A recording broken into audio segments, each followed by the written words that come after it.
3장, 에베소서 3장 1절로 7절까지 보겠습니다. 에베소서 3장 1절로 7절까지 시작. 이러함으로 그리스도 예수의 일로 너희 이방을 위하여 갇힌 자된 나 바울은 너희를 위하여 내게 주신 하나님의 그 은혜의 경륜을 너희가 들었을 터이라. 곧 계시로 내게 비밀을 알게 하신 것은 내가 이미 대강 기록함과 같으니 이것을 읽으면 그리스도의 비밀을 내가 깨달은 것을 너희가 알 수 있으리라. 이제 그의 거룩한 사도들과 선지자들에게 성령으로 나타나신 것 같이 다른 세대에서 사람의 아들들에게는 알게 하지 아니하셨으니 이는 이방인들이 복음으로 말미암아 그리스도 예수 안에서 함께 후사가 되고 함께 지체가 되고 함께 약속에 참여한 자가 되리라.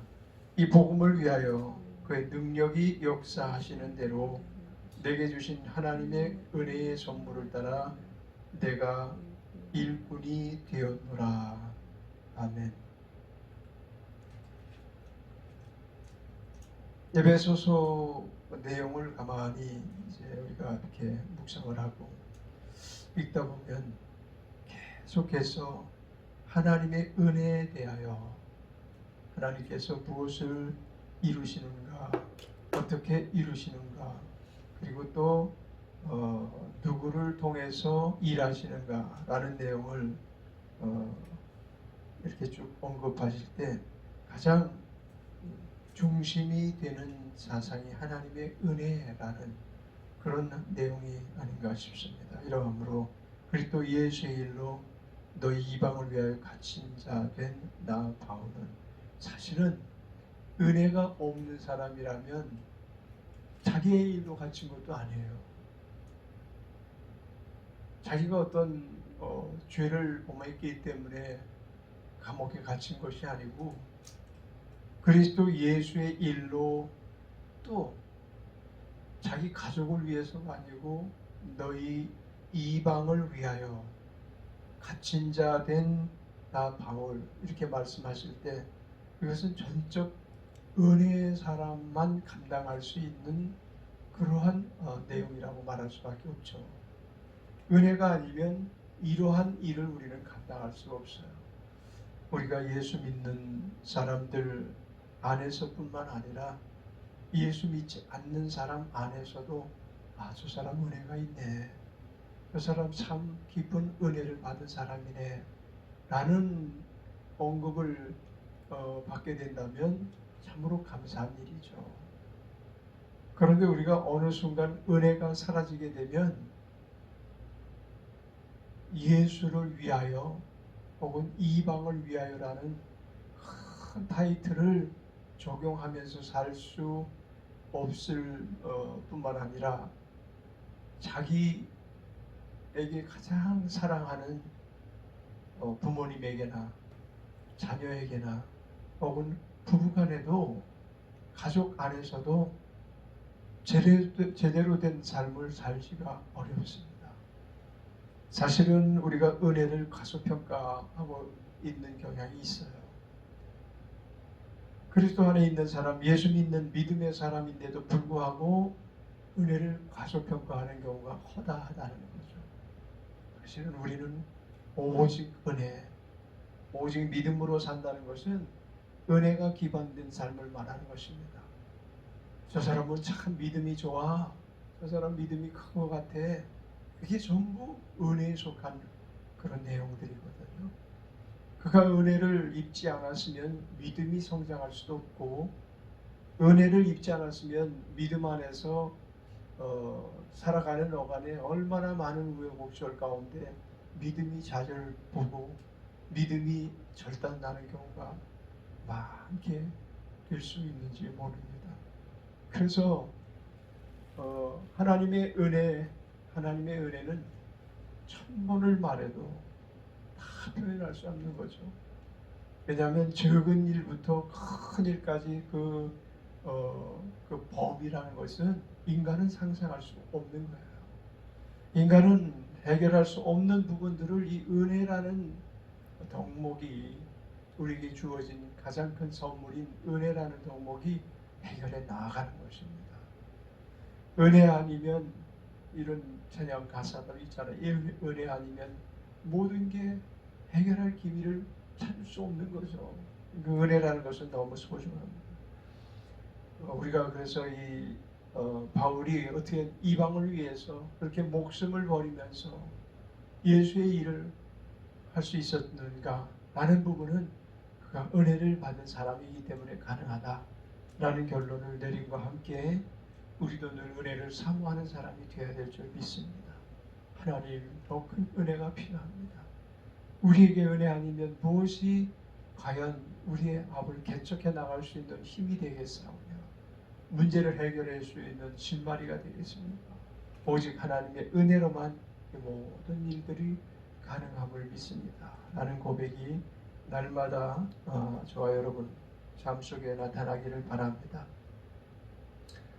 2절에 보면 너희를 위하여 내게 주신 하나님 그 은혜의 경륜을 너희가 들었을 터이라. 은혜의 경륜을 너희가 들었을 터이라.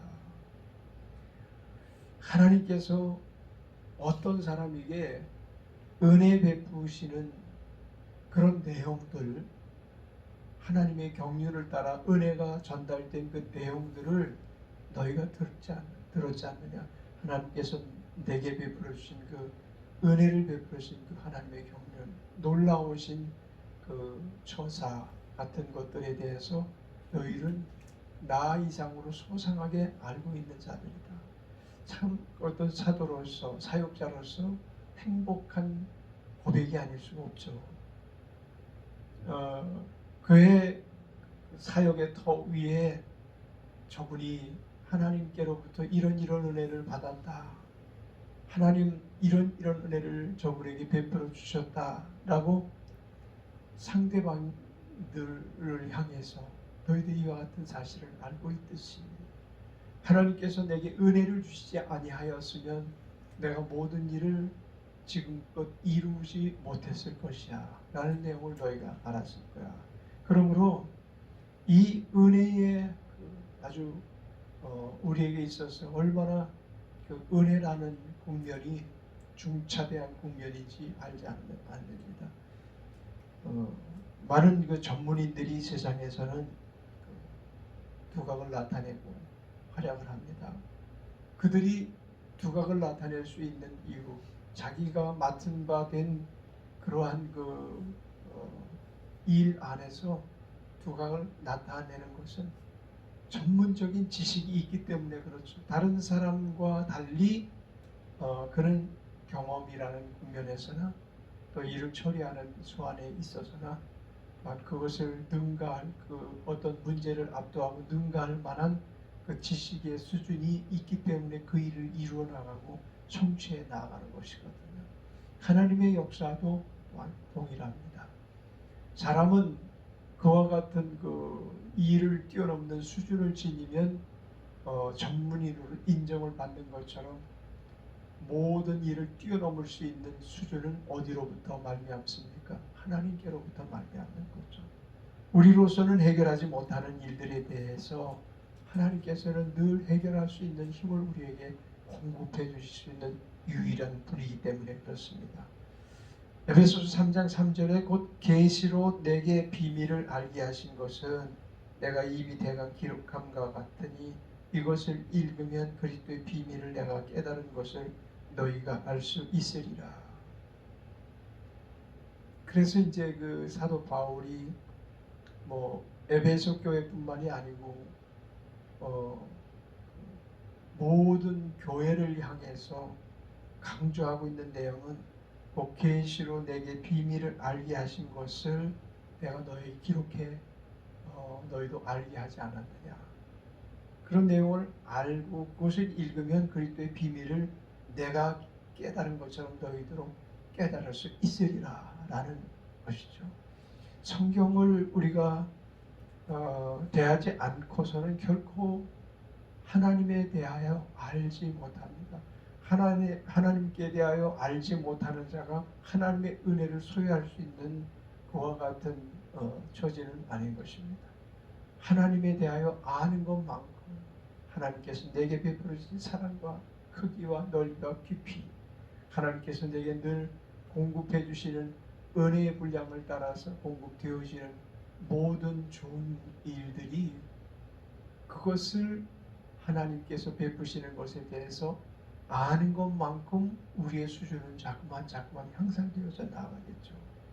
그래서 우리가 세상 사람들이 세상의 모든 사람보다 특이하고 탁월해 전문인이라는, 또 저 사람은 전문가야, 저 사람은 참 탁월한 능력을 지닌 사람이야 라고 그 언칭을 받듯이, 우리 또한 하나님 안에서 하나님을 아는 일에 대하여 그 누구보다도 뒤지지 않는 전문적인, 정말 하나님의 일꾼이다 저 사람은 예수를 위하여 살아가고 있는 아주 분명한 소명과 사명을 가질 뿐이다 라는 것이 드러나게 되는 것만큼 그분은 사실은 하나님을 아는 분이다 라고 말할 수 있는 것입니다. 5절을 보면은 이제 그 거룩한 사도들과 선지자들에게 성령으로 나타내신 것, 다른 세대에서는 사람의 아들들에게 알게 하지 아니하셨으니, 이제 그의 거룩한 사도들과 선지자들에게 성령으로 나타내신 것 같이 다른 세대에서는 사람의 아들들에게 알게 하지 아니하였으니, 이는 이방인들이 복음으로 말미암아 그리스도 예수 안에서 함께 부사가 되고 함께 지체가 되고 함께 약속에 참여한 자가 됨이라. 이것을 복음이라고 말하죠. 그 이전 세대도 경험하지 못한 사도들이 정녕 하나님의 비밀을 깨달아 알고 그것을 전파하신 후에, 그것이 결국은 우리에게 이제 적용되는 그런 내용이 되었으니, 이 복음에 참여한 자들이 얼마나 복 있는 사람들이냐. 은혜 중에 은혜는 복음을 깨달아 아는 것이 은혜 중에 은혜인 줄 믿습니다. 복음을 알지 않고서는 결코 은혜를 알 수도 없고 하나님에 대하여 알지 못하는 거예요. 이스라엘 사람들은 구약 시대를 살았던 이스라엘 사람들은 정말 하나님의 형상을 이루시는 그 사건과 역사를 얼마나 많이 목도했는지 모릅니다. 모세 시대 이후에 특별히 열왕기 시대나 또 사도들이 이제 나타나기 전에 수많은 선지자들이 많이 있었잖아요. 근데 그 선지자들에게도 이 복음이 전해지지 않았던 것은, 복음을 장차 오는 좋은 일로 미루어 두었던 것은 그 선지자들의 세대에 살았던 그들도 똑같이 고난에 참여한 자들입니다. 하나님 은혜 안에서 살고 있는 것은 분명하지만 복음의 깊은 은혜는 알지 못했던 사람들이죠. 그런데 우리에게는 이미 계시된 비밀이 아니라 계시된 증거가 복음인 것인데, 이 복음 안에서 그 능력이 역사하시는 대로 하나님의 은혜의 선물을 따라 우리는 뭐가 된다고요? 일꾼이 되는 것입니다. 선지자들이나 또 예언자들이 하나님의 일꾼으로 사역했던 구약의 이스라엘 역사는 하나님께서 복음을 펼치시기 전의 역사입니다. 그런데 복음을 펼치신 이후에 택정함을 받은, 선택함을 받은 이스라엘, 선민으로 세움을 입은 이스라엘도 경험하지 못했던 하나님의 전 세계적 은혜가 펼쳐진 것은 오직 예수 그리스도로 말미암아 이루어진 역사인 것입니다. 이스라엘 사람들은 이 예수 그리스도를 하나님의 아들로 인정하지를 않았습니다. 그리고 예수 그리스도를 십자가에 못 박는 일에 함께 참여한 자가 되었습니다. 그들이 하나님을 알았을까요?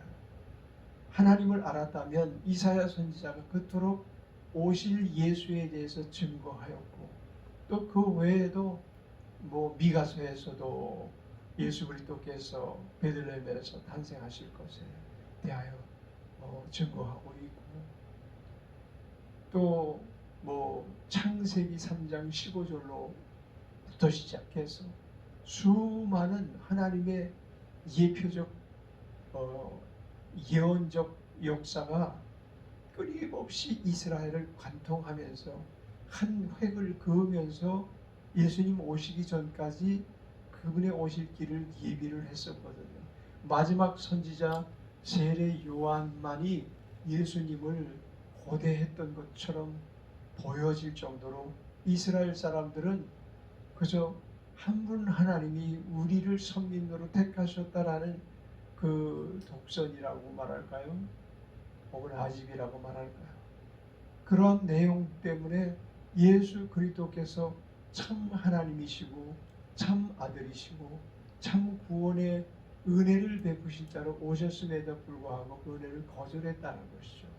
그것이 이방인이 먼저 예수님을 영접하게 된 계기가 됐고, 많은 이방인들이 하나님의 사랑과 은혜를 힘입는 것을 보고 나중에는 애통하면서 자기가 창으로 옆구리를 찔러서 십자가에서 절명케 하셨던 그 예수 그리스도가 인류의 구원자라는 것을 아는 날이 마지막 때에 이를 것이다라고 계시록에서는 기록하고 있는데요. 그때가 아마 상당히 가깝기 때문에 이스라엘 사람들이, 많은 수의 이스라엘 사람들이 지금 복음으로 초대를 받고 있다는 것입니다. 정말 우리가 이스라엘 사람처럼 하나님 알기를 애쓰고 힘쓰지 않았음에도 불구하고 하나님께서 우리에게 먼저 복음에 참여한 자, 약속에 참여한 자가 되게 하시고, 이 복음을 위하여 또한 그의 능력을 힘입어 일꾼 되게 해주신 것 얼마나 감사한지 모르겠습니다. 이 일을 이루시기 위하여 성령님께서 참으로 미만에 처한 우리 모두에게 은혜를 베풀어 주시고 기름을 부으시는 것을 감사합시다. 주를 위하여 일하는 일이 크든 적든 세상에 속한 그 어느 일보다 크다는 것을 우리는 이미도 알고, 사도들이 전하여 준, 성경 저자들이 전하여 준 하나님에 대하여 하나님을 알 수 있게 하시기 위한 계시의 책, 비밀을 담고 있는 이 책을 부지런히 묵상하고 읽고 적용하는 삶을 살아나가면서 복음의 일꾼으로서 하나님의 쓰시는 사역자로서 우리의 삶을 가치 있게 존재감을 높이며 살아가는 우리 모두가 되기를 바랍니다. 기도하겠습니다. 사랑하시는 하나님 아버지, 하나님의 놀라우신 경륜과 지극히 크신 은혜를 베풀어 주심은 우리를 복음에 참여한 자가 되게 하셔서 진정 하나님의 은혜가 무엇이고 하나님이 무엇을 원하시는지 알게 하시기 위함인 줄 믿습니다. 우리 안에서 기름 부으시기로 작정하시고 예정하신 가운데 택정하시고 선한 일꾼 되게 해주시는 그 은혜는 오직 예수 그리스도로 말미암아 시작되었으므로 우리는 마지막까지 만왕의 왕 되시는 예수님을 우리의 구주, 우리의 구원자, 우리의 신랑으로, 하나님의 아들로, 참 하나님 중 한 분, 삼위 하나님 중에 한 분이신 것을 믿습니다. 주님께서 모든 일을 통하여 영광을 받아 주옵소서. 예수님의 이름으로 감사 찬양하며 기도